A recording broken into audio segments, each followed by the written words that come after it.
അസ്സലാമു അലൈക്കും വറഹ്മത്തുള്ളാഹി വബറകാതുഹു.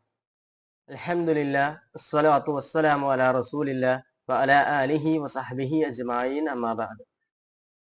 മനുഷ്യർക്ക് ഈ ലോകത്ത് ലഭിച്ച ഏറ്റവും വലിയ അനുഗ്രഹങ്ങളിൽ ഒന്നാണ് അവന്റെ മാതാപിതാക്കൾ എന്നുള്ളത്. അവന്റെ മാതാപിതാക്കളോട് ചെയ്യാൻ കഴിയുന്ന ഏറ്റവും വലിയ കടമകളിൽ ഒന്നാണ് അവർക്ക് വേണ്ടിയുള്ള പ്രാർത്ഥനകൾ അധികരിപ്പിക്കുക എന്നുള്ളത്. അല്ലാഹു സുബ്ഹാനഹു വ തആല സൂറത്തുൽ ഇസ്രായിലൂടെ ആ പ്രാർത്ഥന നമുക്ക് പഠിപ്പിച്ചു തരുന്നുണ്ട്. വഖുൽ റബ്ബിർഹംഹുമാ കമാ റബ്ബയാനി സഗീറ. അവർ രണ്ടുപേരും എന്നെ ചെറുപ്പത്തിൽ പരിപാലിച്ചു വളർത്തിയതുപോലെ നീ അവരോട് കരുണ കാണിക്കണമേ.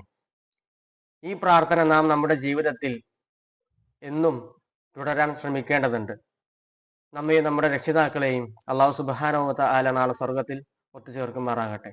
ആമീൻ. അസ്സലാമു അലൈക്കും വറഹ്മത്തുള്ളാഹി.